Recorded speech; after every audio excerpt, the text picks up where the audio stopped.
When you think of a smartphone, what apps instantly comes in your mind? Does Facebook ring a bell? Snapchat? How about even Instagram? What do these apps have in common? The answer: these are popular social media apps. The fact that many people associate these apps to a smartphone shows how often we use these devices in our daily lives. However, for some, this is actually an addiction. The younger generation is the most affected by social media addiction, and we see more and more users becoming depressed and show signs of an addict, like users taking drugs or even smoking a cigarette. In this speech, I will address the problems why this is an issue, the causes, and some solutions. The first problem with this addiction is the younger generation becoming more addicted to social media, and this leads to zero focus, sleep disorders, and stress. According to Mercrandi from New Delhi, October 16th, 2017, an above average cell phone user touches his or her phone about 2,617 times per day, while an extreme user would touch his or her phone about 5,400 times daily. There was one case of an 18-year-old girl dropping out of college due to poor grades, and the culprit was her phone.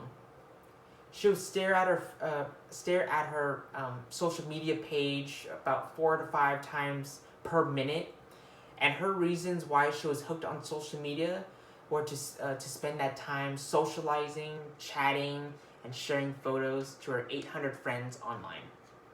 This obsession affected her sleeping cycle, and it was reported that she received about 3 to 4 hours of sleep per night.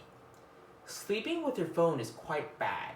According to Camille Chatterjee, editor of Health of July 29, 2018, it was reported that cell phones give off blue light that can inhibit the production of sleep-inducing hormones called melatonin and to disrupt your circadian rhythm. This brings up to our second problem, that social media addiction leads to anxiety and depression. A social media addict is no different than any other addiction. According to Mercrandi, again from New Delhi, October 6, 2017, an SM addict will go through similar withdrawal symptoms, go through denial whenever they're given the opportunity to stop their addictions, and the compulsion to check their phones, fearing that they're missing something out of all those updates and posts. These addicts have spent years staring at their phones, seeking attention from others, and not seeing many of these views or likes on their profiles leads to a strong feeling of envy towards others, and this would decrease their individual worth. This leads to depression and even have thoughts of suicide because they think that their sense of beauty does not live up to the standards of others, or even other personal reasons. One cause of addiction is biological. According to Harrison from Washington Post 2018, these addicts' urges result of our minds that have been conditioned over the years due to the freedom that social media offers. People could share content with the public, and in return, they're provided with positive reinforcements with likes, views, and comments. This burst of pleasure comes from whenever they hear the jingle on their phones, they see the number of likes go higher, and the view count go higher and higher as well, and this releases dopamines into their brains.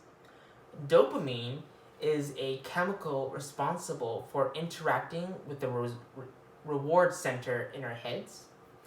Additionally, with these urge of addictions, some believe that they can be in control, and they believe that they can also control the amount of screen time, and then they can stop whenever they can.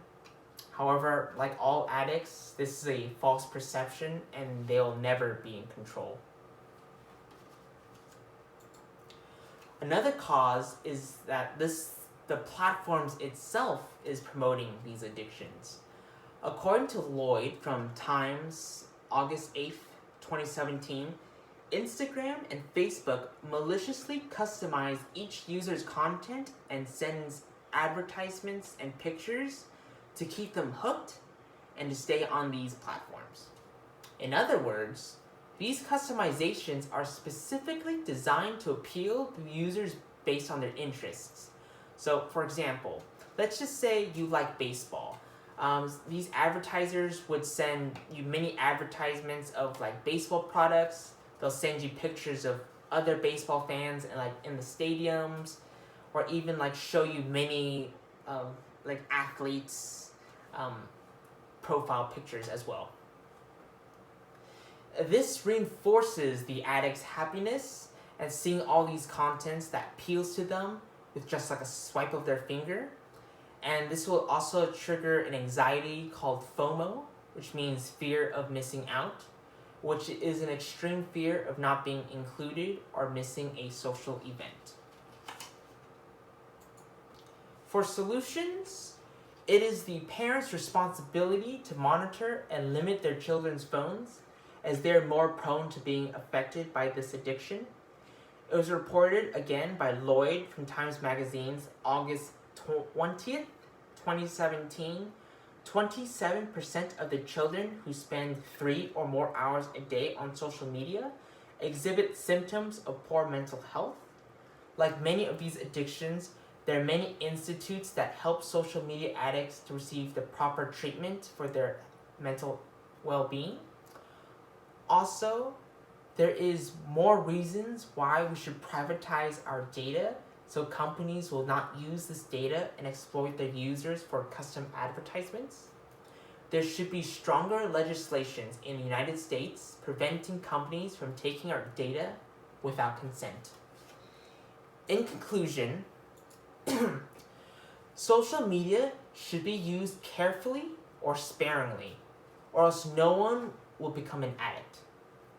Becoming an addict destroys lives, and many of these younger generations do not know what it's like to become an addict, because it's almost like the same thing as smoking, injecting drugs, or gambling. Despite, the obvious differences, the one thing that these addictions share is the loss of control. Thank you.